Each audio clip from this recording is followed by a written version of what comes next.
everybody? Chasing Points here again.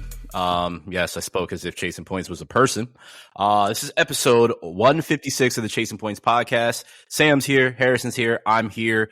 We are in a winter wonderland by us. It snowed. Gentlemen, I hope you got out of your households fairly easy today. I know I was Tokyo drifting around every corner going to the gym at 5 a.m. this morning. So I hope you guys didn't have to endure that by the time you went out. But let's just start there, gentlemen. How you guys doing? Ooh, I did. asked. I'll go first. Thank you. I'm doing great. Happy Monday, snowy Monday. Yes, 2-hour delays are tough. Me and Sam can speak to that. Whole schedules get flipped around. You're just off your routine, all that. But we survived it, and now we're here. So just happy to be here. Yeah, nice weekend. Nice snowy morning. Yeah, you definitely had a nice weekend, Sam. Your Jets won after you didn't pick them. We don't want them to win. But they're just out here just fumbling the bag. Reason why I said that. We'll get to that very shortly. Gentlemen, there's been some major injuries that have happened. We got David Montgomery that is potentially almost done for the whole year at this point in time. He's definitely going to get a second opinion and whatnot, but it seems like it's MCL. So he might be done. So Sonic and Knuckles is the tag team that they have been named in Detroit. And he is added to the ever-growing injury list in Detroit, which is absolutely wild. With that, we also have P. Mahomes, Kermit himself, has another high ankle sprain. And we've seen him before run off on a high ankle sprain, get an x-ray, come back in, and just play. I don't think it's I'm going to give my opinion, but I definitely want to hear your opinion on this, gentleman. But I think Andy should sit him for probably a couple of weeks. They already pretty much have sealed the number one spot. I know Buffalo is just right there on their tail, but they've done what they needed to do at this point.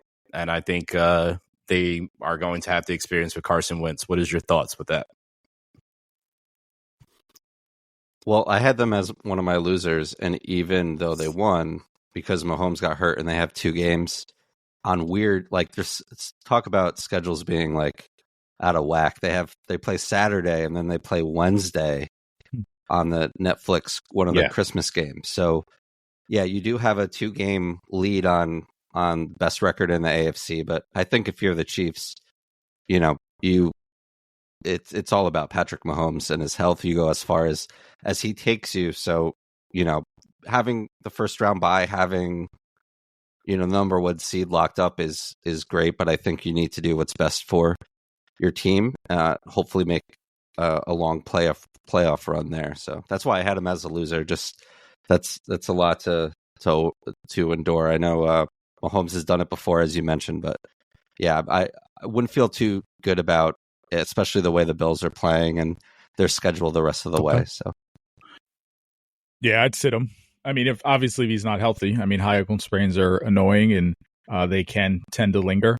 But if it's just a normal ankle sprain, even if he can come back a little sooner, you probably just sit him. They're 13-1. They're 2 games ahead. They have some wiggle room to play with, and that's all that really matters, getting the home field for the playoffs. So sit him until he's ready. But yeah, hopefully it doesn't linger too long. Well said. What I do hope that lingers long is this Eagles win streak, and I hope it continues to go. So I'm going to be a little bit unbearable. So just bear with me while this happens. This is my dub today, is the Philadelphia Eagles, who, as I just mentioned, are on a 10-game win streak. Some have doubted. One particular in front of me, I'm staring at on the screen, that has fake road for this. Sam, don't worry, I'm not talking about you. The Eagles have absolutely shown everybody what they can do and win games no matter what way it is. Last night in their game, or yesterday afternoon, the total time of possession that the Eagles had was 39 minutes and 52 seconds to the Steelers' 20 minutes and 8 seconds. The Eagles ended the game with a drive of 10 minutes and held the ball for 24 minutes and 10 seconds in the second half, compared to the Steelers' 5 minutes and 50 seconds. That is very hard to do in the NFL, especially against a team that is coached by Mike Tomlin. Yes, they were down Kenny Pickens, so that definitely does help. George Pickens. Putting Kenny Pickett and George together. Thank you. Could you imagine that world where, oh yeah, you know what? The Steelers didn't have Kenny Pickett. That's why that would be. Instead, he's sitting on the Eagles bench doing nothing. Yeah, there you go. Because Jalen is not relinquishing that spot. Speaking of Jalen, he went for he was 25 for 32, which is 78% completion percentage, 290 yards passing, 45 yards rushing, and 3 touchdowns with a QBR of 125.3. I guess he's still not a quarterback. He's probably just a running back still. And I guess he can't throw to AJ Brown, who had 8 receptions, 110 yards for 1 touchdown, and Devonta Smith with 11 receptions and 109 yards and 1 touchdown. So, I mean, I don't think the Eagles passing game is good at all. I think it's just bad. They don't have anybody to throw to, and Jalen's just a running back. Y'all can all shut the hell up, media, now, please. I'm sick and tired of hearing. Listen, to be fair, I know neither of you are. Well, Harrison is kind of a fan of a Philadelphia team when he picks and chooses. He's back to a Sixers fan. We've been fans of teams in New York for our whole entire life. And I've watched New York media, and New York media has nothing on Philadelphia's media when it comes to trying to divide a team that's actually winning. Philadelphia media is absolutely the worst. And I'm sitting here watching it on the outside as a New Yorker that's a fan of a Pennsylvania team. And Philly's media is absolutely trash. There's some few sprinkling in there that's really good. But I don't understand how you continue to run with these narratives about a team that is winning in your town, and they're the only team to actually be winning in your town. Get it together. All right. I feel like I'm going to, just stick up for the Philly media for a second. He's got some friends in Philly media. That must be why. AJ Brown did that to himself. Like, he walked right into that question. And yes, the passing game hasn't been good. Like, some of that has been warranted, and they've been on the back of Saquon. But there's nothing wrong with that. Like, they're winning. I get that part. They're winning. Why make a big fuss about it? But AJ Brown walked right into that. In this situation, yes. But the whole, is AJ and Jalen, are they friends? Are they not? Jalen is the godfather of his goddamn child. Like, they are really, really close. They've been friends since high school. Shut up. Yes, Harrison, you are absolutely right. AJ did not help the situation. Brandon Graham did not help the situation by going on and saying stuff. Yes, but prior to that, they have literally gone up and down this Eagles team. Jalen can't do this. Jalen can't do that. Saquon is carrying the team, as if Jalen didn't go into the Super Bowl a few years ago in 2022 and be the better quarterback against Patrick Mahomes with no Saquon Barkley. Fair. I have no qualms. Look, yeah, I mean, the Jalen slander is. You know how I feel about that. I know. Yeah, it's definitely crazy. Yeah. It's not kind of crazy. It's definitely crazy. We've been doing this podcast a long time, and I've always, I'm a for the podcast here, Eagles fan, in the sense of I've always had your back. I like this team. I like how this team builds stuff. I'm being completely serious here. The Jalen stuff's. I know we have fun with it, and he's not. Even though he's made it to a Super Bowl and he's been paid at top talent quarterback, he doesn't get as much credit as some of the prolific quote unquote passers in the league that haven't achieved much. I know whether it's Herbert or Burrow and all these names we're always talking about, but to Harrison's point, he doesn't need to do much. And what he is doing, he's succeeding. I mean, he's not. And the thing that hampered this team, aside from injuries and really poor coaching last year, was his turnovers. And he has, he's fixed that problem. And, the whole tush push thing is, I don't know what the success rate is this year, but every time I see it lined up, it works. And it's, and he's part of that. I mean, he's that's him. They're finding ways to win. The defense has come together. To your point about, I mean, the New York media is also bad, but the teams don't win. But they spend all year trying to divide the team. I don't know if you've heard anything come out of the Giants. I Jets this tend year, to not pay attention to Giants Jets media, as you know. Yeah, but yeah, I'm tired of the Jalen talk too. I think it can just be, it's fine. Like it can just be like he can just be like a really good quarterback on a great team. And it's working. Plenty of quarterbacks in history that have been crazy. Lesser talents than Jalen Hurts and been on better teams and have had less slander thrown their way.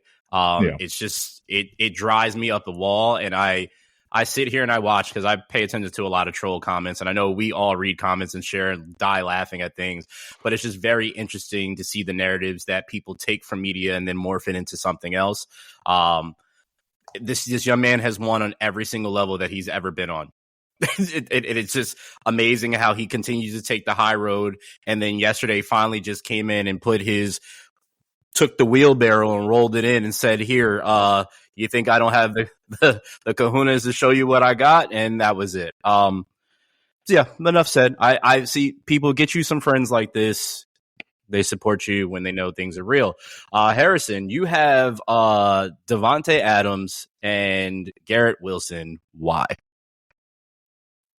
Really just more so Devontae Adams. Just an awesome game from him yesterday. 9 receptions, 198 yards, 2 touchdowns.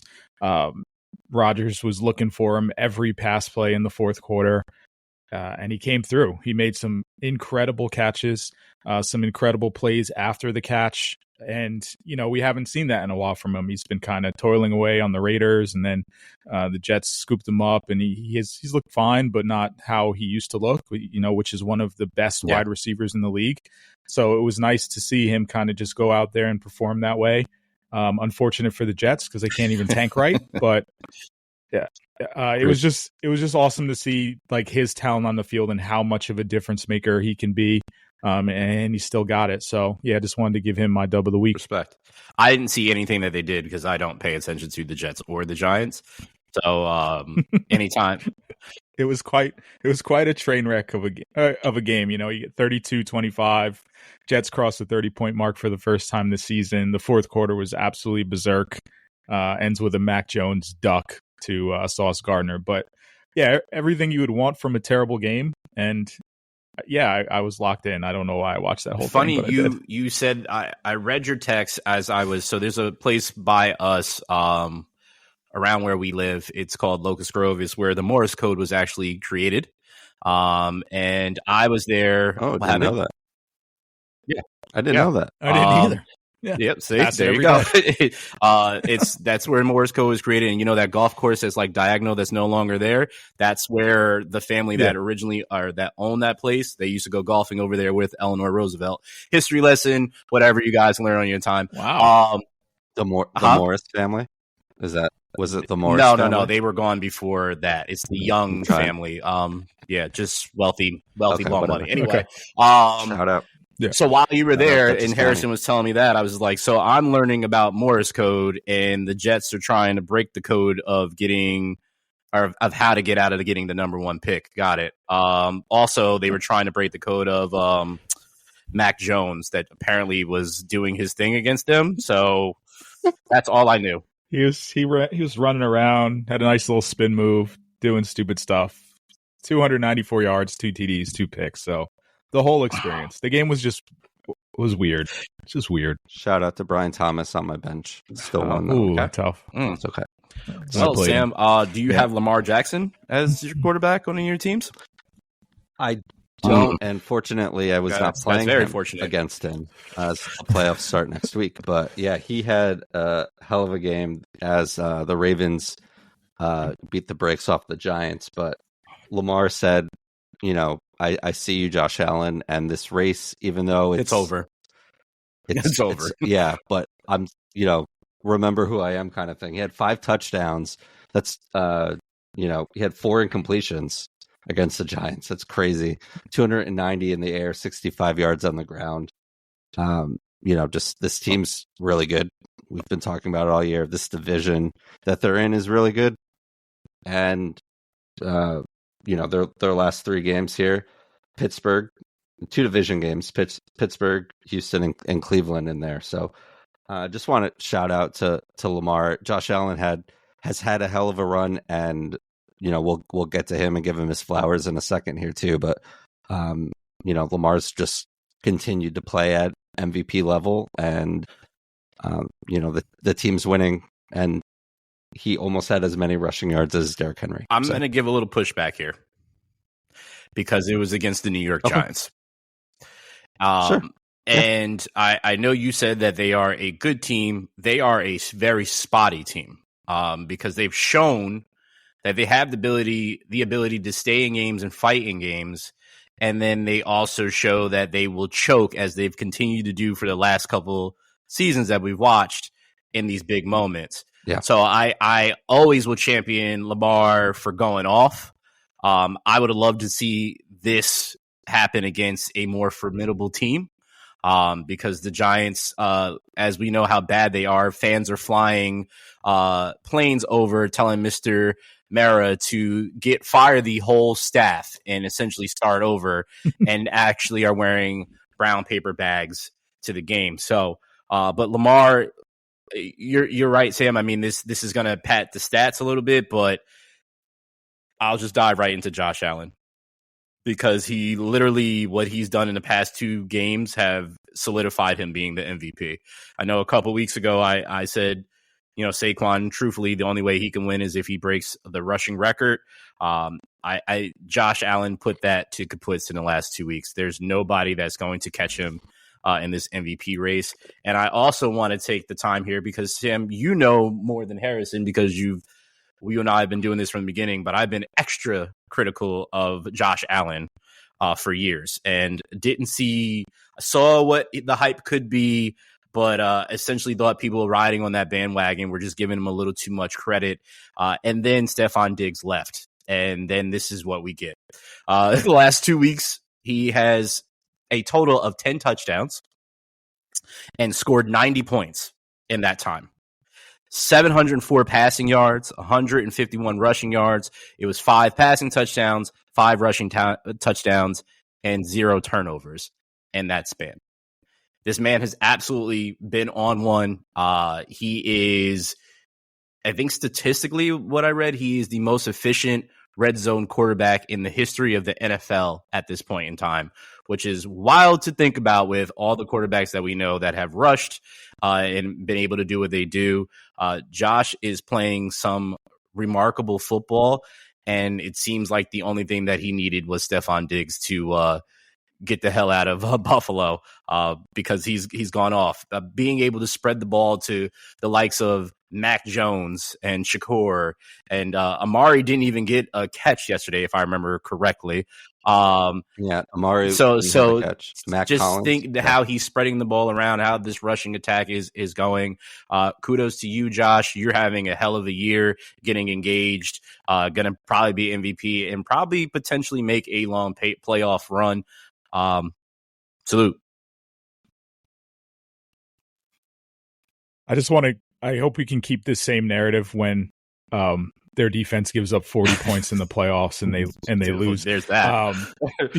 Because this is kudos to Josh Allen, kudos to Lamar. Like, both guys are elite quarterbacks. The Bills have a problem.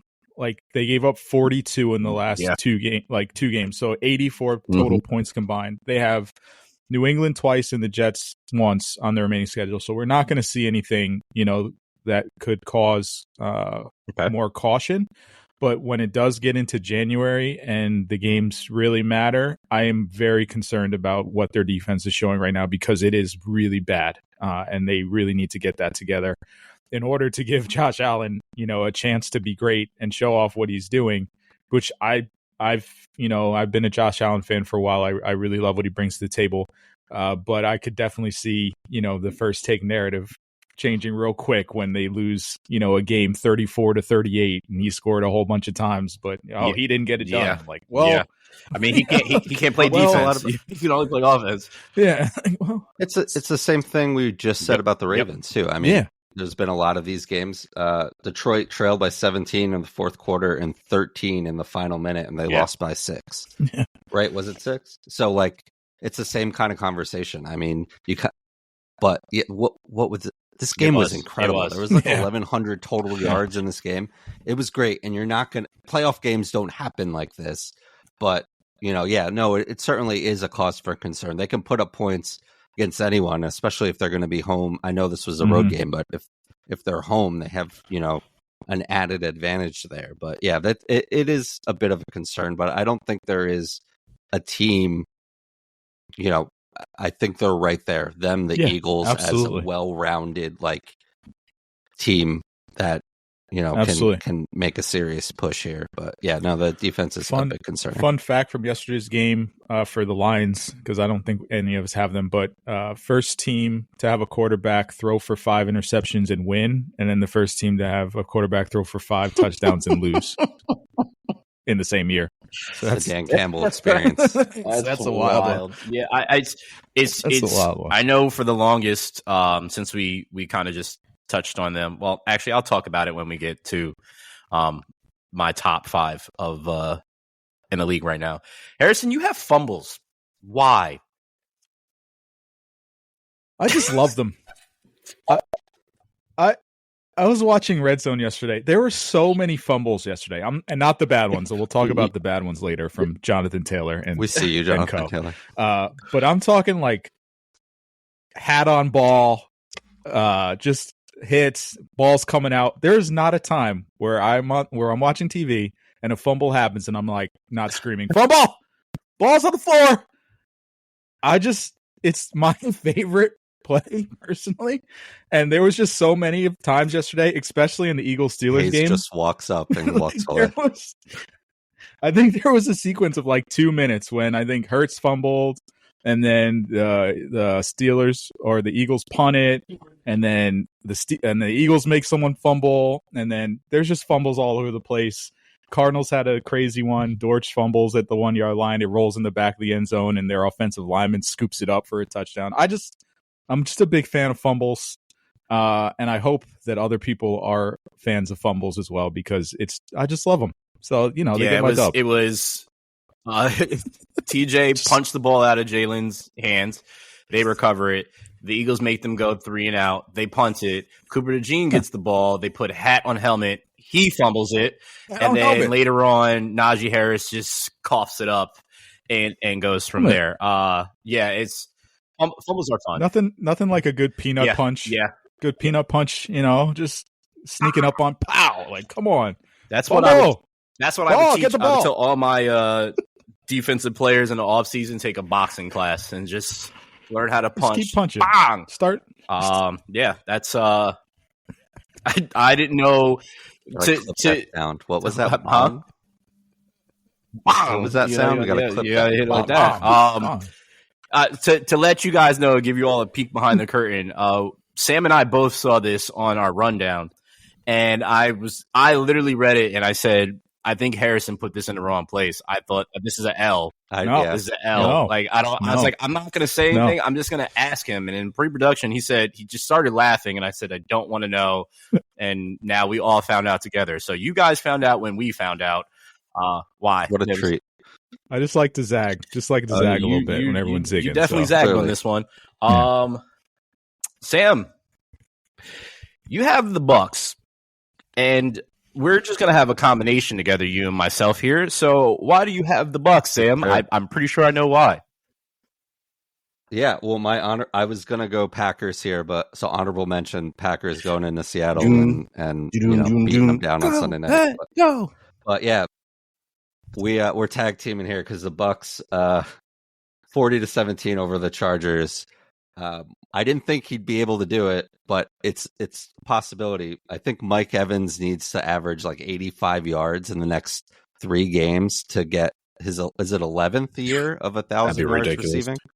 Like and he missed so much time, and it's been, he wasn't hot out of the gate when he came back. I think it was a hamstring injury, but 159, 2 touchdowns yesterday. Also, I didn't realize this either, but Tampa Bay, they've beaten Detroit and Philly. Yep. And barely lost to the Chiefs in overtime. So, and they're 8-5. So like any given Sunday, of course, not a consistent team, but shows flashes. And this is the right time of the year to get hot and to play your best football. And and the Chargers, certainly are a good team. They have issues, and they'll probably win 10 games this year and make the playoffs. But it's just a nice showing from this offense. But yeah, Mike Evans' watch is on because he's number he's one. close. Shout out to Cleveland. Good job, you idiots. Let him walk when he was actually doing really good for you guys, and now you don't even know who's going to be your quarterback this week. But Jameis is going to give you a speech. Mike Evans, I think we should do a list, gentlemen, of who is the most underrated wide receiver in the league, because I feel like Mike Evans is probably number one. Because he puts up his numbers, but we don't talk about him. We talk about the A.J. Browns of the world. We talk about the Jamar Chases, Justin Jefferson, so on and so forth. And this guy gets his numbers every single year consistently, and he is a Hall of Famer that we're watching every single week if you tune in. And he just does his thing. He just shuts up, does his thing. He's now a Super Bowl champion, as we know. And then Baker, again, another quarterback I've been critical of in the past. This dude is a gamer. I feel like ever since he had the birth of his first child, it's absolutely changed him. And I don't have a child. You gentlemen do. And I'm sure you probably can speak to how it changes you and change your perspective on life. But just from what I've heard from people, it probably has focused him up in that space. And you can see the maturity, I would say, from planting a flag in the middle of the field in college to now at this point in time. The growth that Baker has had and how much his teammates love him. He's just a gamer week in and week out. But to go with that, because Harrison, I know you want to say something, but to go with that, I want you to say something to this. Our L that is paired with this is us, because all three of us chose the Chargers to win this game. Sure and Baker said, "Hold my beer," and proceeded to stomp a mud hole. And the Chargers. We need to do better there, guys. It was not great collectively. We need to put our heads together on this one and make sure this doesn't happen again, because that was embarrassing to have to look at what happened after we all picked that. Yeah. I mean, I'm going to continue to pick a good West Coast team going against a team flying from East all the time, usually. But yeah, just to speak on the Bucs a little bit, 8-6, 2 games ahead of the Falcons. They got Cowboys, Panthers, Saints next, so definitely a chance to stay hot and just completely take control of the NFC South and walk away with it. But yeah, shout out Baker. Baker. Yeah, that's they're not many times. Yeah, not many times you get a third chance in the NFL. I guess you count Carolina as a second chance. But here we are, and big shoes to fill in Tampa. Not that it was New England Tom Brady, but still Tom Brady was still playing pretty good football at the end of his career, won a Super Bowl, and here's Baker Mayfield, and the team's finding ways to win, and it's a division that they can win. As we've talked about for the last couple of years. Any team getting hot can easily win this division with a slightly above 500 record, and they're doing it. Well, let's just stay in Florida and swim on over to Miami real quick. Harrison, you have the Dolphins here and Tua. So I picked against them this week because I wanted the Texans to show me that they were a good team, and I guess they did that. They clinched the AFC South and are headed to the playoffs now. But I just have questions about where do the Dolphins go from here? What's the plan? Tua throws 3 picks yesterday. He looked terrible. He's telegraphing his passes. He's can't really run anymore because, why would he after all the hits he's taken? I just kind of want to throw it out to the group. What's the plan here? They have decent pieces. They are a solid team. Yes, they lost some games with him out this year and have been behind the 8 ball. But I think we're all Mike McDaniel's fans a little bit. I mean, he seems like a very good coach. But at what point do we need some results? And at what point do we say Tua is not the guy? I mean, I generally like Tua. I don't feel too strongly one way or another about him. But when are we going to start seeing it from him? Because as of currently, the path that they're on and what they're doing is just not a winning formula. So, yeah, I just kind of wanted to throw it out there. The Dolphins to you guys. are, if I remember correctly, they're 3-13 with McDaniels as the head coach. 3-13 against teams that are above 500. They don't win in those situations, and it's I think it's getting to the point that they're gonna have to blow this up. Either that or pivot, like you said, away from Tua. Yeah, they're just stuck in the middle. Like that's kind of where you. I don't think they're going to pivot away from Tua just because of their relationship and how much they love one each other. Oh, they just signed him, right? They did, yeah. So I mean, they got a lot of dead money there. So yeah, fortunately for him, there, I think he's safe as long as he can play. But I mean, it's the same with this. Goes for any NFL, any player sport. I mean, you're one hit away, but Tua's, that's exceptional there. So yeah, it's worrisome. I also feel health has plagued them. Like this, it's been a thing that's happened to each one of their key players. Obviously, we already know about Tua. Waddle has been up and down since this team was kind of assembled. Tyreek has been in and out as well, and got off-field and on-field issues and whatnot. Well, more so off-field issues. Not so much. Their defense has been. You paid Jalen Ramsey, and to be fair, I know he's one of my favorite corners when he came in the league and is extremely talented. You paid him to come over, and this defense is nothing really at this point in time. They blamed Vic Fangio last year, and they are still playing terrible this year. And Vic Fangio has the number one defense in the NFL, so it's not the coaching. It seems to be the players. Which I know it always is a risk reward being in Miami, which has always been talked about. Is some players have the mentality of partying, and some people have the mentality of sticking to the books and playbooks and just trying to get better. And I'm sure that plays a part in it. And I obviously don't know them and what they do outside of that, but I'm sure people. And then also the fact, I guess, as you said, the division that they play against, most of those teams are actually all those teams are in cold areas. So once you get into the playoff time, you go from being hot and you never have the home field advantage. So you go up to these Northeastern teams and you get waxed because it's too cold. So yeah, they got to figure out one way or another. Honestly, I don't know. I really don't know where you go from here. I don't. Yeah. And Tua says he's excited to, end some narratives as far as them being a soft team and playing in the cold, and they play Thanksgiving night in Green Bay, and that was a mess. So this team has limitations, and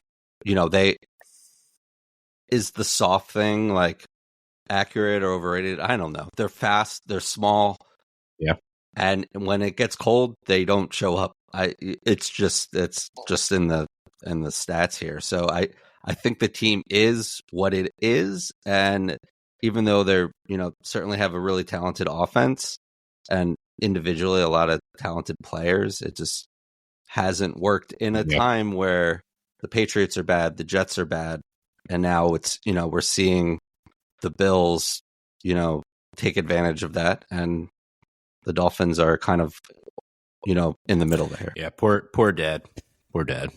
He texted me. He was pissed off. He's not happy. Yeah, poor dad.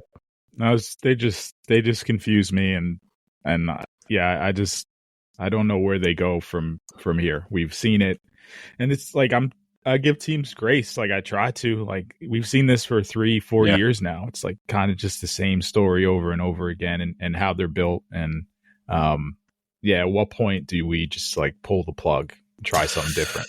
But tough to do when you have all the money tied up. This would be very interesting to see what happens. Sam, you have the Lions. Yeah, we kind of touched on it already. I mean, they almost came back, but lost, and now David Montgomery's Dan Campbell said he's done for the year. They have a couple other defensive injuries that happened yesterday that just mount on to,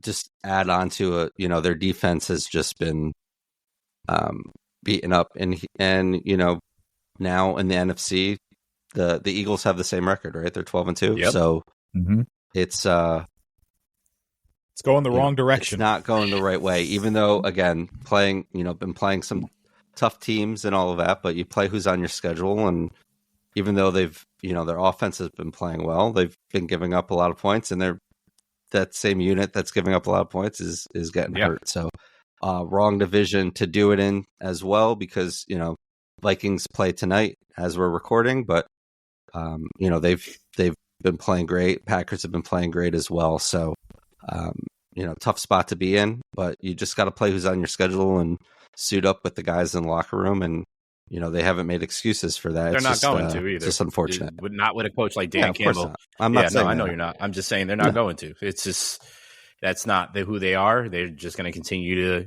next man up mentality. But at this point in time, they are literally getting people off the street to play football, to fill in for people that are down. And that's only going to get you so far. And I'll say, I mean, it's for me, like it's a blessing and a curse, right? Because I want them to lose. As my pick last week was, I chose the Lions, but I want the Bills to win because I want the Eagles to get the number 1 seed. So this is a blessing for me in that aspect, but it's a curse because I do like the Lions team. I do, understanding that place has not won, and understanding what Detroit is and what it's so resilient and what it's trying to turn back into, and being a location for people to visit and trying to build back up Detroit for what it once was, its former glory. And these fans are diehard, and they put everything into it. It's a football city. They love their team through and through. It just sucks to see that they finally have like a team that could potentially get to the Super Bowl. And realistically speaking, if they didn't have these defensive injuries, me saying as an Eagles fan, that's a tough out right there. That's a strong possibility they don't win. But defensively, as Harrison mentioned about the Bills, it's the same way I feel about the Lions. Is they can score with the best of them. They are the highest scoring offense, I think, or one of the highest. I know Bills are up there in the league, but they can't shut down the other team, so it's essentially pointless. It sucks to see that. The injuries always suck. I'd like to see if I lose to a team or play a team, I'd like to lose or play the team in full strength. And so there's like no excuses. Like, nope, you're full strength and that's that. But this is football. This is what happens. They get a chance to kind of get it together next week against the Bears, and then they're at the 49ers, and then close the season with the Vikings. But it's super important for this team to get home field advantage. Like I'd pick them. I would if they were home, but if they're not home and you got Jared Goff outdoors in the playoffs, just not like, I don't see it for them. So it's very, very important these next 3 games for them just to finish the season strong, because you got the Vikings are 1 game back. Half a game back. And Green Bay is 10-4, so they're right there too. So really, really important. I guess Minnesota's played 1 less game, so if Minnesota they play the Bears. There you go. Yeah, Minnesota wins tonight. They're tied for the top of the division. The Lions hold the tiebreaker, but yeah, you really need home field if you're Detroit. We'll see. Good point. Let's see what happens. I'm loving what's happening in Tennessee with this experiment that is Will Levis. This is probably one of the worst rookie seasons I've seen in a while. This young man yesterday. What happened? Yeah, that's true. That's true. He's not. He's playing like a rookie. That is very true. I forgot. He's been in the league. He's been doing it since his rookie year. So there's that. He's 8-2. He was 8-12 yesterday with a 66.7% completion percentage. He threw for 89 yards, 3 touchdowns, and 1 sack against the Bengals. I'm not done, though. This is his 2024 regular season stats thus far. His completion percentage, 63.7%. His passing yards is 1,916. 12 passing touchdowns. Averages 6.7 yards a pass. His QB rating is 79.8.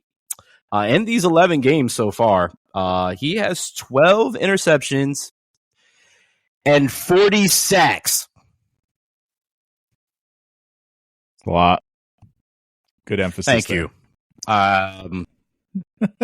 You might want to do something there, Tennessee, because for some reason he's just not a starting.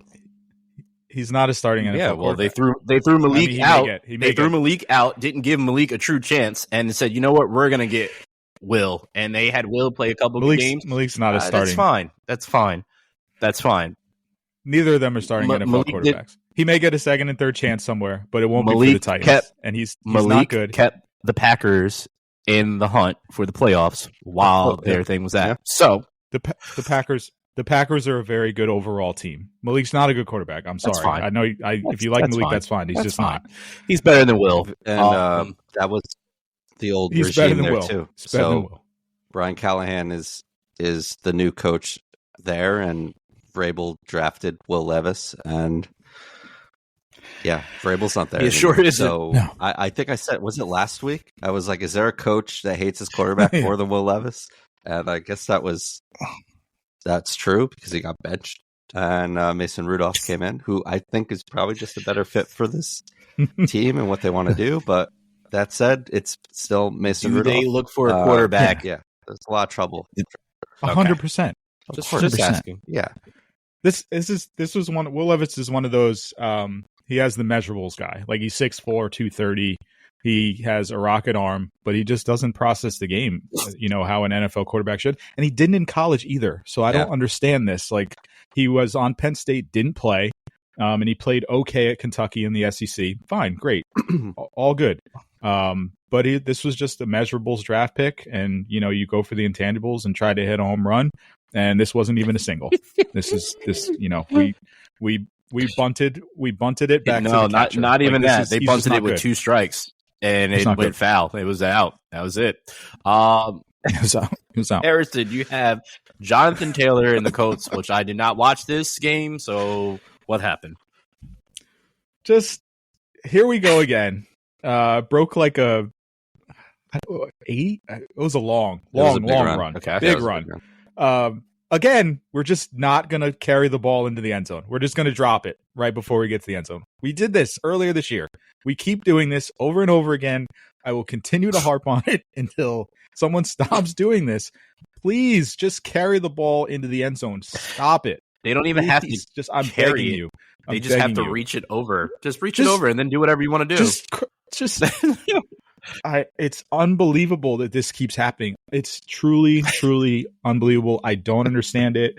I try to make sense of it. Do you like black out when you get close to the end zone? Do you too worried about how you're gonna celebrate? I've never scored an NFL touchdown. Jonathan Taylor is a vet. Yeah. Like this shouldn't happen. And then the Colts as a whole, just unbelievably bad. Like Anthony Richardson at one point yesterday was 8 for 22. I think he finished the game 18 for 48. They threw a double pass that got intercepted and returned for 6.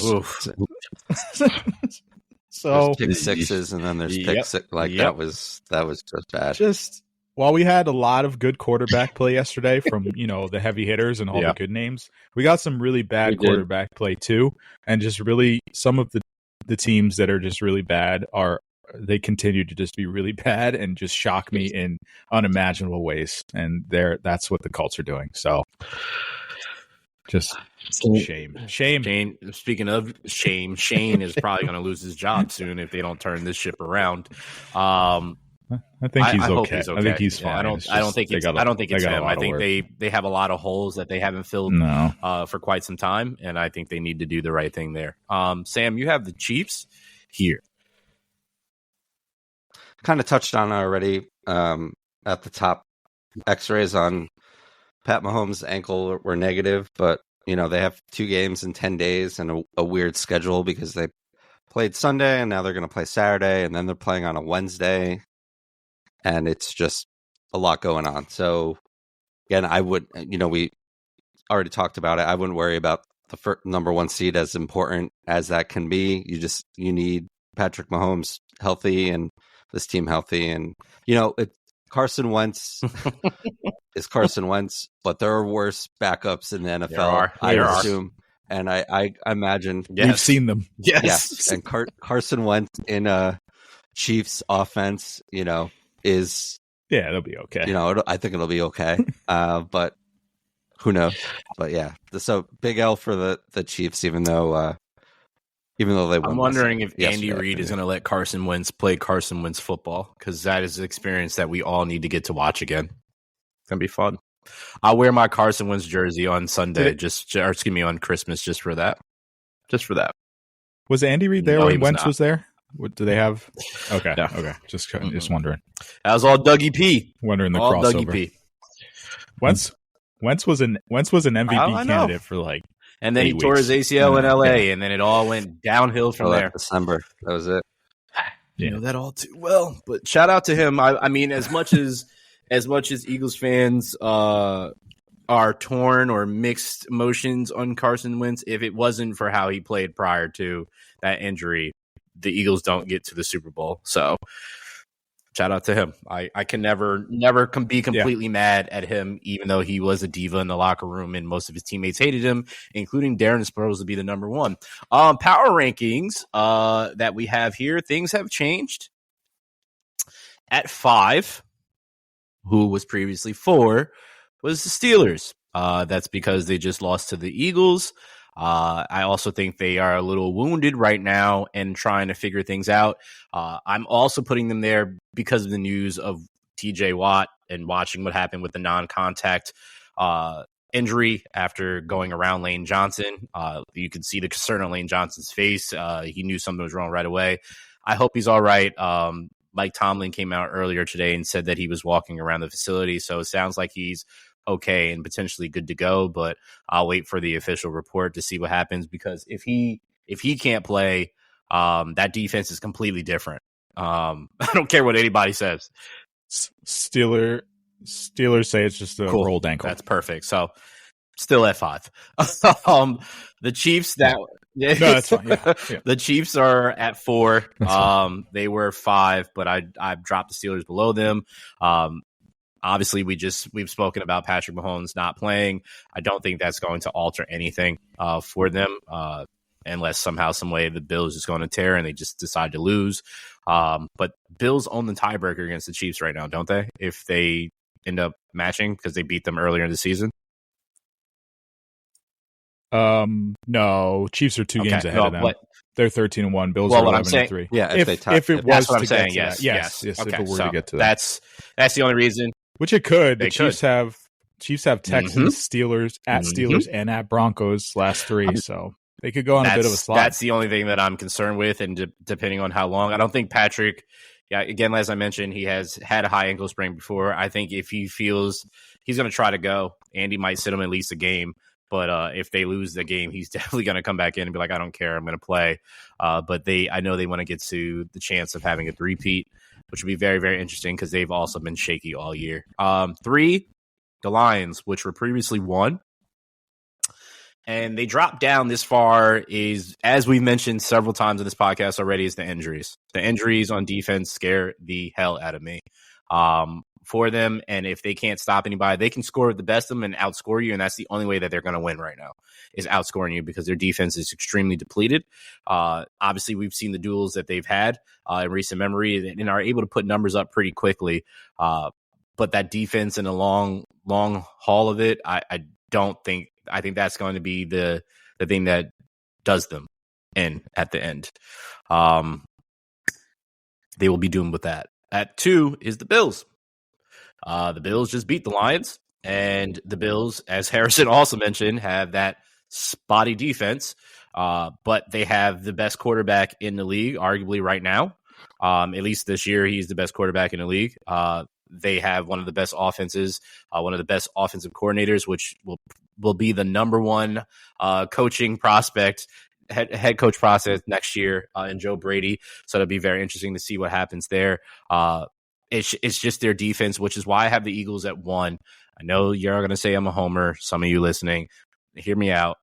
We've talked, Sam and Harrison pointed out something, and I'm very glad they did, because they spoke my point for me without me even saying why. They both mentioned both of those 2 teams that I've talked about, the Lions and the Bills, and how spotty their defense is. The Eagles don't have that issue.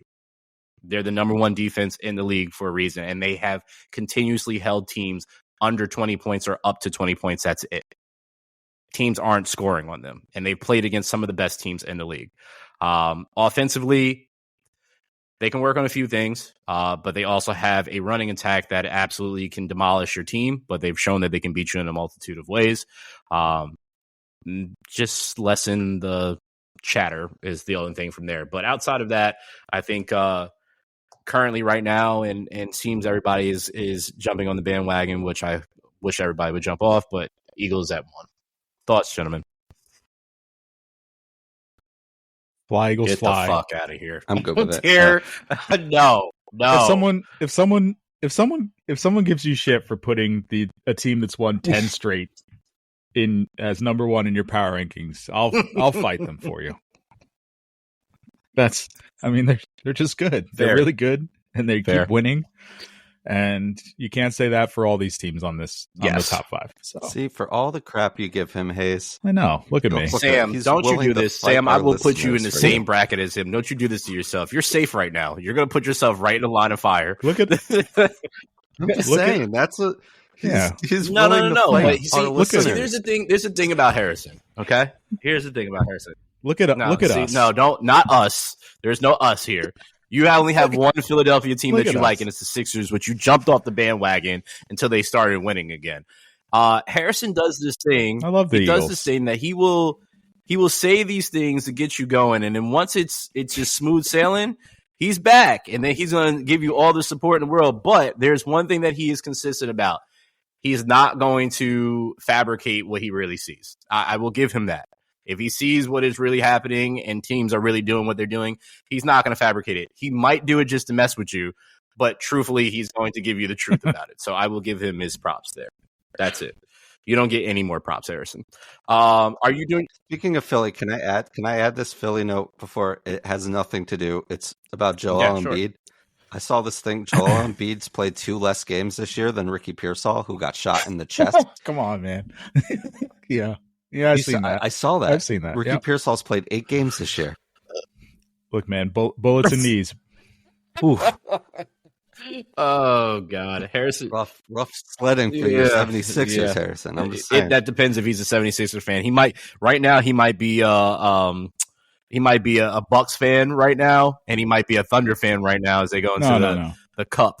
Harrison, do you have any power list ranking? I'm riding with Tyrese. Power list ranking? Are you? We want to do this? I'm asking if you do. We don't. I'm just asking. I'll quick again. Panthers 28, Jaguars 29, Titans 30, Raiders 31. Giants take the bottom slot. They're the first team with 12 losses. So shout out to the Giants. And then dishonorable mentions go to the Patriots and the Browns. All right. There you go. Sam, so did I calculated our records right? Did you added it up? Was it right? I didn't double check. So did you add a number to it then or no? The bottom ones. Yeah. Okay. Yeah. For the season. Okay, cool. All right. Come on. Read them off. Wow. Read them. He wants this so bad. He's so read bad. Them. I was 10-3. Sam was 9-4. Sam did not. I mean, he did great, but not great in this grand scheme of things of what we're talking about here. I don't think I've ever. And Harrison is 11-2 this week. Shout out. Bong! Shout out to Harrison for still being in third place here. Sam and I are still. The celebration is wild. Sam and I are 152 over 62, and then Harrison is 145 with 77 losses. I'm coming. Yeah, I guess depending on your picks this week. Week 16 pick. Just watch your back. Don't forget, this is week 16, Harrison. So you got a very limited time here. Okay. Picks.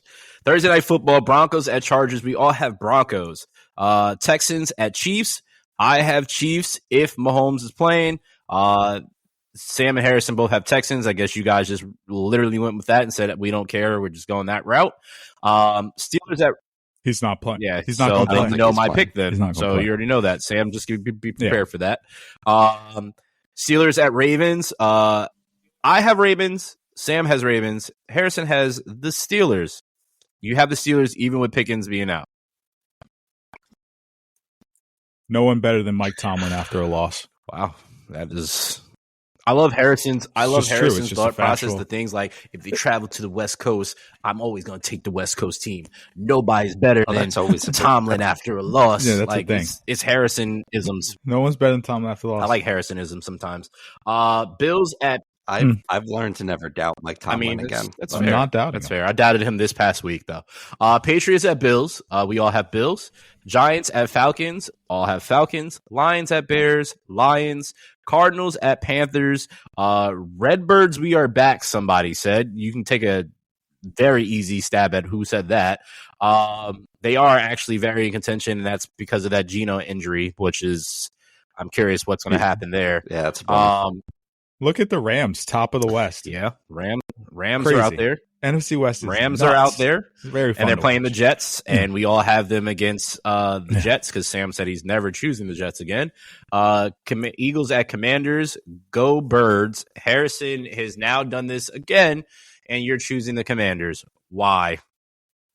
He just said, I'm just kidding. I just wanted to see your reaction. I'm picking the Eagles. He just typed it out.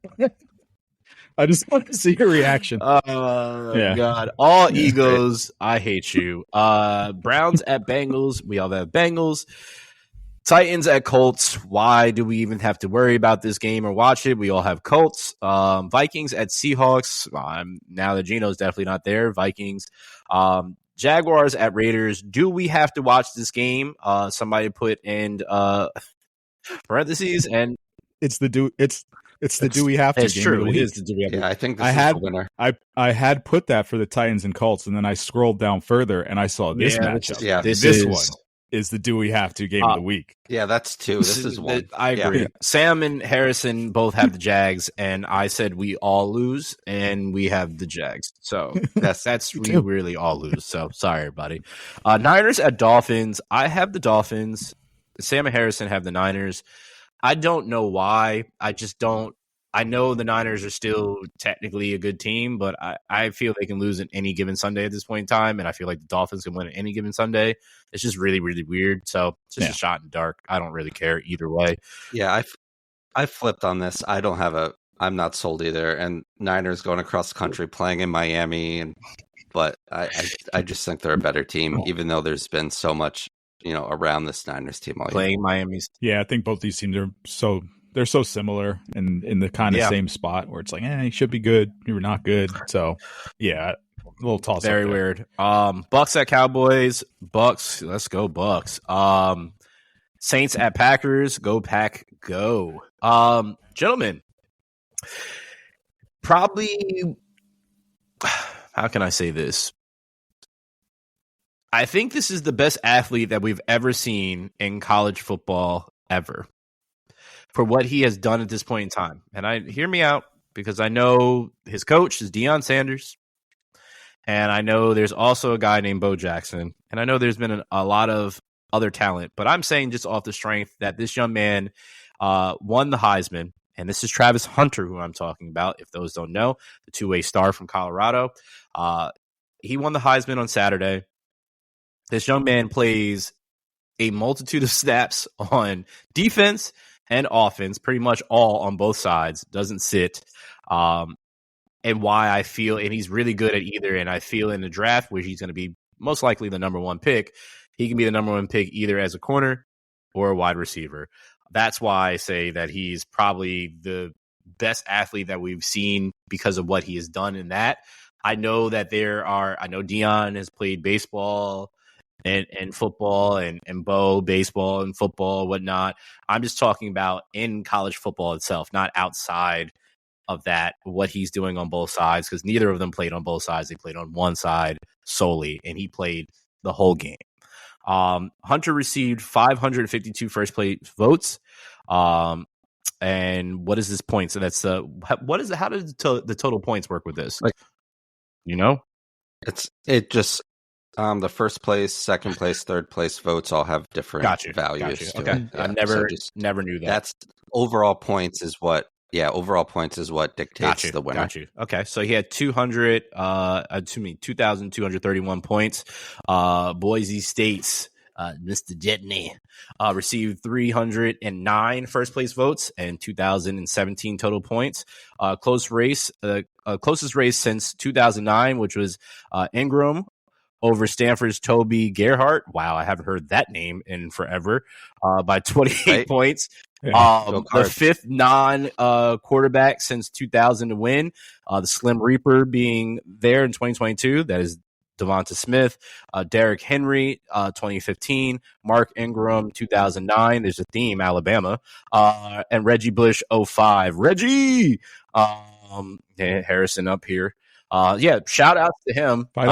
This young man is absolutely phenomenal to watch. To go from HBCU to going to Colorado and then winning the Heisman.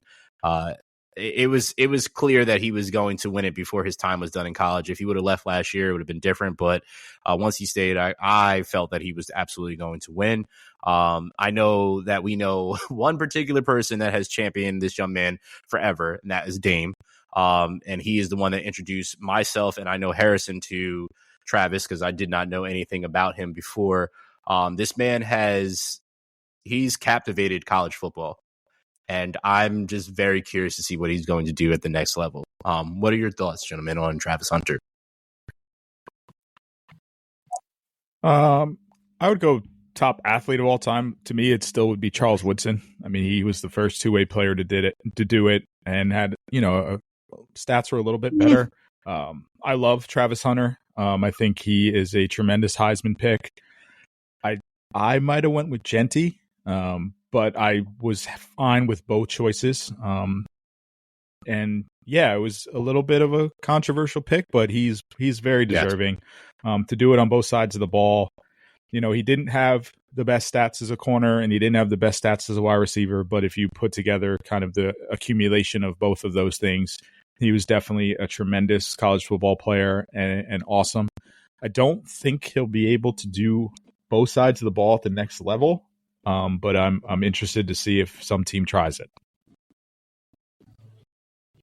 Yeah, I agree. I mean, hell of a season. I think if either of these guys won the Heisman, it would have been deserving. But to be able to do this, he plays a lot of snaps.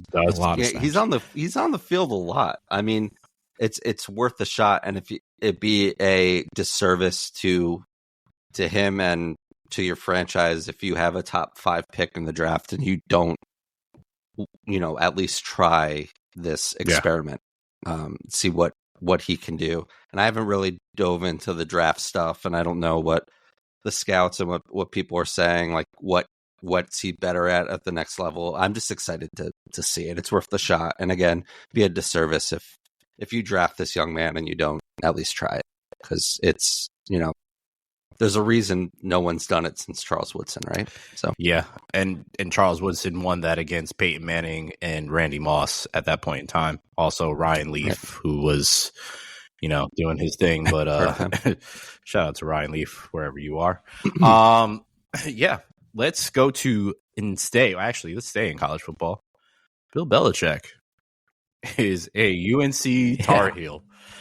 He is the head coach. I actually watched him today on the Pat McAfee show. And they asked him a ton of questions on how he's doing the recruiting and whatnot. And he spoke on paying these kids. And it was so weird hearing it. I was just like, oh, that's weird. It kind of threw me back. I was like, oh, that's right. You can do these things now. They got one of the top quarterback prospects in North Carolina. They've been hitting the ground running. Him and Lombardi have hit the ground running and recruiting, and he said he's been enjoying the recruiting thus far and speaking to people. And he said that a lot of these kids' agents are agents of NFL players, so he's already got relationships, and now they're reaching out to have these kids join him in North Carolina. So I think that's very, very interesting. But it's a 5-year deal with the Tar Heels for $10 million a season. The first 3 years are guaranteed. Then he has a $10 million buyout to leave before June 1st, 2025, $1 million after that. Guess the real question is why do you think, I guess the two real questions I should say, Why do you think he went to college? And do you think he's going to stay in college for long?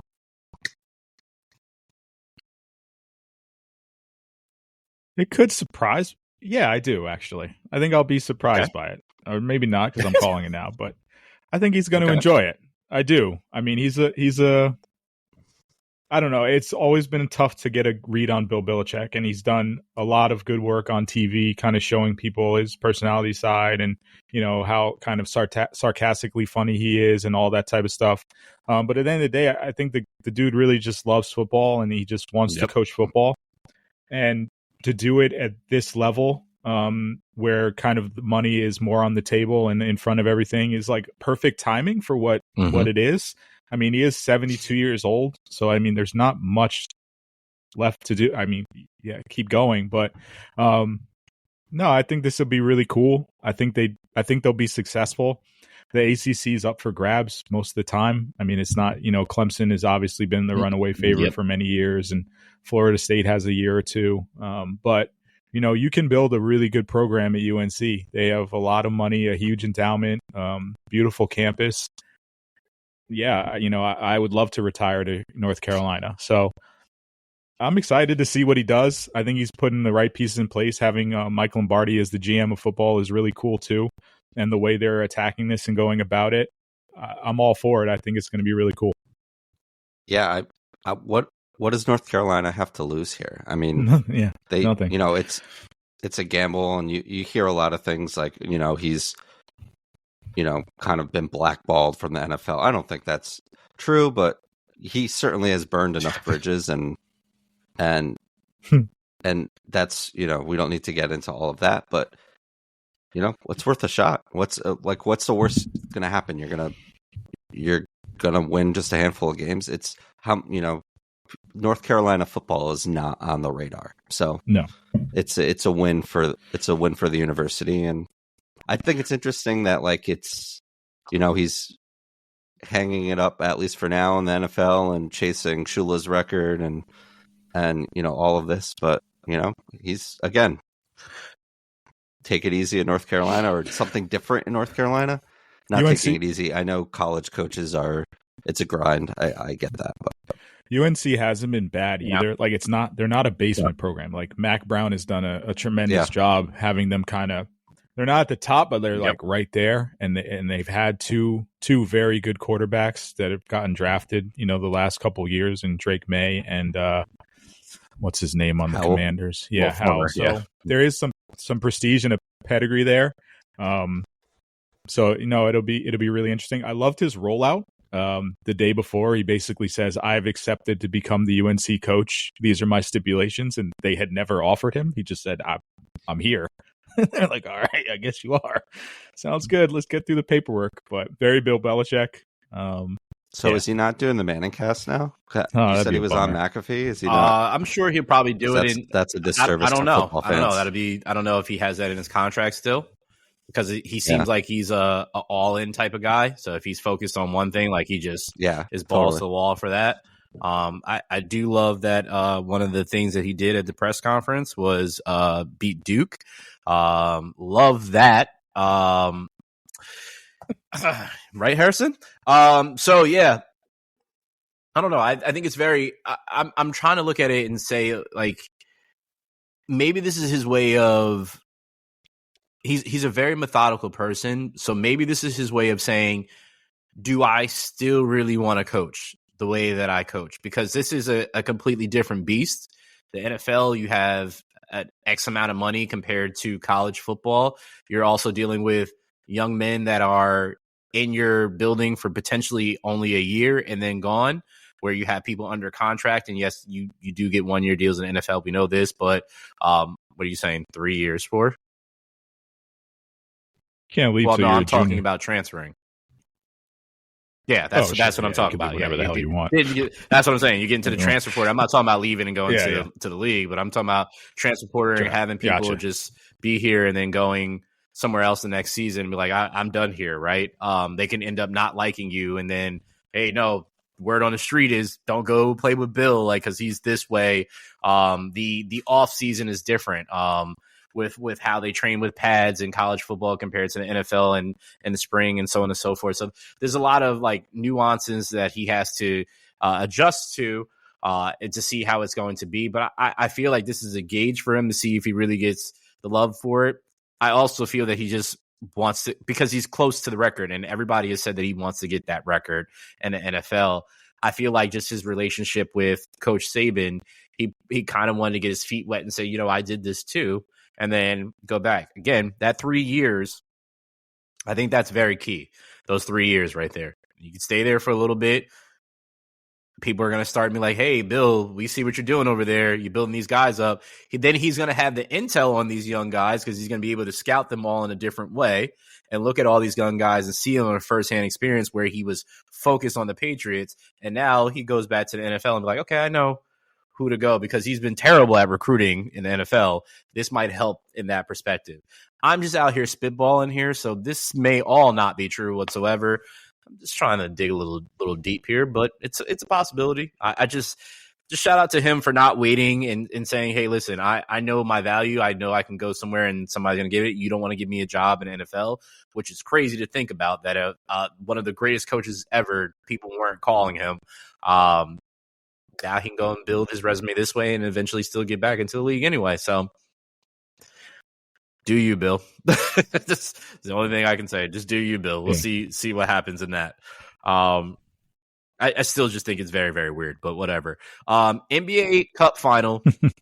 It's Tuesday night, so when you hear this recording, it will be tonight. Bucks versus Thunder. Bucks beat the Hawks to get in it, and then Thunder beat the Rockets to get in as well.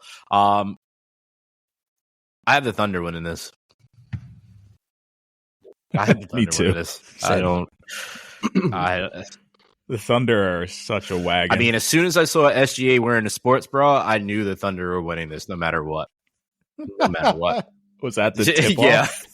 Was that the tip? That was it. I said, sports bra, they got it. Yeah, no, I'll definitely be locked in. They're so wild. Yeah, they're so wildly athletic. Giannis has been playing out of his mind lately. He hasn't taken a 3-pointer in like 8 games, so that's like almost a month. He is just head down, going to the rim, and just absolutely killing it. Dame has been back and playing better. But yeah, the Thunder, they just have so much defense and can score at such high clip that it would be tough for the Bucks. I hope they can. I mean, when you said that Dame line, it hurt like a little bit because I can hear the hurt in it because I know. I know our love for Dame Harrison. I know we watched Dame and watched him at Weber State coming in, and then him being that guy in Portland, and him coming to the Bucks now, and him like kind of not being that guy, and kind of being almost a shell of his former self. It's really weird. Like, this is a weird space that Dame is in right now. I don't know how I feel about it. It bugs me. I haven't watched games, but I'm watching. Guys get old, man. Yeah, some people get old real quick. Yeah, guys get old. Well, no, it's again, it's like LeBron really messes with this curve for everyone's thought process, but usually guards like 32, 33, 34, like it's gonna go downhill. And you know, we take it for granted what LeBron's doing. So I will say that till I'm blue in the face. And even Chris Paul, to this sense, like he's 30. Yeah, he said he's got 2 more years. And he's got 2 more years. It's wild. But like normally, this does not happen for guards. They're usually in China by now. True. China or retired if you're a guy of that like caliber that you just don't have to do anything anymore. Yeah. Very, very sad. Yeah. What's not sad is what the Yankees are doing, because you know what? Juan Soto, you can kick rocks because if for some godforsaken reason you think that New York is Mets town for some reason. When's the last time the Mets won the World Series? Last time they were in the World Series, they lost. Yeah, I know the Yankees lost this year with you on it, you bozo. But I just want to let you know that you are an idiot. Juan, you're an idiot, okay? You have fun in that sweet that you couldn't get with the Yankees, with Cohen. You have fun in that suite when you're sitting there watching the Yankees across town as they build up this championship team, and Fried is over here striking you out. By the way, the Yankees signed Max Fried for 8 years, $218 million. When he strikes you out because he seems to have your number, you're going to watch that. And then I'm going to come back to this conversation again, and I'm going to ask you, Juan Soto, on here every single time that we have a Subway Series and they strike you out, I'm going to ask you who's the better team. Because, Juan, for some reason, you think that the Mets are. Why? I don't know why. Ron, by the way, the Yankees got rid of one of your former teammates, Nestor Cortez. Goodbye. Good riddance. Thank God. Deuce. Caleb, I'm not happy about you going, but it's okay. But we did get arguably the best closer in the MLB in Devin Williams. And Juan, when he strikes you out on numerous occasions when we're at the end of the game, I'm going to ask you again, do you still think that the Mets run this town? So shout out to Devin Williams as a new Yankee. And yeah, gentlemen, any thoughts on that before I continue? I know what you're trying to do, Juan Soto. I'm in marketing. I get it. Don't let the facts get in the way of a good story. I know. But I have to share this really quick. Since 2000, postseasons, Yankees 20, Mets 5. World Series appearances, Yankees 5, Mets 2. Winning seasons, Yankees 24, Mets 11. Championships 2-0. This is a Mets town. Look, I get it. If you have a billionaire owner and you're doing good, this is great. This is good for baseball. I'm happy for Mets fans. We said it last week, but just quit while you're ahead, man. Don't no one. I haven't talked to any of my Yankee teammates. You changed your number, bro. And you didn't call anybody back. It's fine. You do you. It's fine. Count your money. It's exciting. I said it last week. We all agreed what we do now as Yankee fans is what's important. And so far, it's been good. It's been good. The Mets number 2 starter right now is Clay Holmes. Yep. So there's holes on this Yankee team. There's holes on the Mets team, and what they do next and what they're able to do is important as well. So I don't want to come off as a cocky Yankee fan here, but it's, just stating facts, Sam. Yeah, just again, just a lot. It's you want to state facts? There's a guy that's statistically better than Juan Soto, and he got traded from the Astros to the Cubs. His name is Kyle Tucker. You know that guy, Sam, by any chance? I've heard of him. Since 2020, there's only 3 players that have a higher WAR than Kyle Tucker. And it's, the obvious guys, Soto, Judge, and Mookie. Okay. That's it. Yeah. Juan, just want to let you know, one more thing, that the Astros received This is wonderful. Do that. I knew it. This is wonderful. I'm Ron Burgundy. You type something into Google Docs and Hayes will read it. Yeah, I will. Infielder. Yes, infielder. Yeah. Isaac, whatever his last name. How you say his last name? Paredes. Yes. Pitcher Hayden Wisniewski, and top prospect Cam Smith. And it was a 14th overall pick in July's draft. I will say this, Sam, because you said something that you're happy for Mets fans. I'm happy for Mets fans that have not opened up their mouth to trash the Yankees, because I've watched some of my Mets friends, can't speak, put in their stories how Juan Soto left the Yankees and, we always get the Yankees. What Yankees trash is we always make it into gold and blah, blah. Okay, pump the brakes, guys. Juan Soto is great. I will give you that. Juan Soto is great if he's only focusing on hitting the ball, because he's a terrible outfielder. Let's keep it a buck.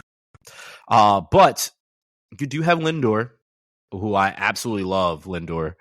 But you have, as Sam mentioned, a lot of holes. And a lot of money is now allocated to one particular person. So I'm curious to see what you guys do. I don't hate the Mets. I just hate when Mets fans just try to go at the Yankee fans, because very comical to me. But we'll see what happens. We'll see what happens. In the long run, we'll see. Again, to the point that Juan made, that I will agree. We'll see how many championships are won in that time, and at that point in time, we'll see who's the victor and who's not. Harrison, this is their moment. It is. Let them enjoy their moment. No. Like I said, certain Mets fans. I'd celebrate too. Yeah, certain Mets fans. I would have been happy. But I'm also, as we've all three of us spoke on this podcast, I was going to be happy regardless of what the outcome was going to be, especially if the Yankees went out and started to fill the holes, which they have begun to do. And it seems like Bellinger is on the horizon to come to the Yankees, which is another upgrade to go from there. And then also still keeping their prospects, not getting rid of Luis Gil for Kyle Tucker, and continuously going and keeping the pieces that you already have and building upon that. Very happy about that. So I know people will listen to this, and some will listen to this that are Mets fans, be like, oh, you sound like a Yankee fan. I get it. I'm just doing this to be playful. I'm just doing this to be playful, but I am a diehard Yankee fan. And realistically speaking, either way, I would have been fine. But enjoy Juan Soto, because you're definitely going to get a guy that anytime he comes up, that can be a game-changing at bat. But anytime he plays in the field, which I got to see all this past year, there's a chance that it's not going to be fielded properly. Sam, you look like you have something to say about that. I was just going to say, like, Lindor Soto is scary, but you know, then you have Mark Vientos. So he came around. I would draft him. Really good spot to hit in front of Juan Soto and Francisco Lindor. But again, you don't make a move like this and a 15-year deal. You know, there's a lot to do. There's a lot more pieces needed here. And to be reminded, we said this last week, 2 years ago, they signed Verlander to a huge contract. They signed Scherzer to a huge contract, and Starling Marte and Nimmo, and they had to trade two of their top prospects away so that the Astros and the Rangers could eat those salaries. So with Ronald Acuña's little brother and Drew Gilbert. So look, we've lived through this. The post World Series Yankees and spending a ton of money and not winning anything. We've been there. It's harder to do now because the ramifications on your payroll when you exceed these thresholds is killer. It's not just money anymore. It's there's other stipulations and whatnot. Yeah, it's a mess. It's a gamble.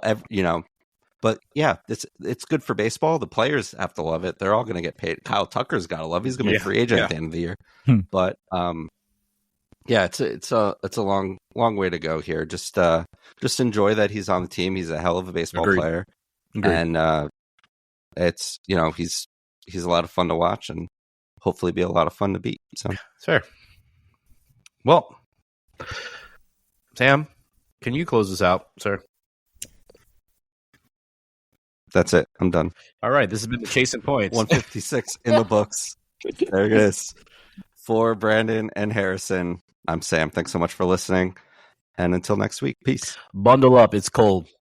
No, don't you say go birds. Oh, I forgot. But the birds migrated right now. No, I forgot my music. My who is it? Music?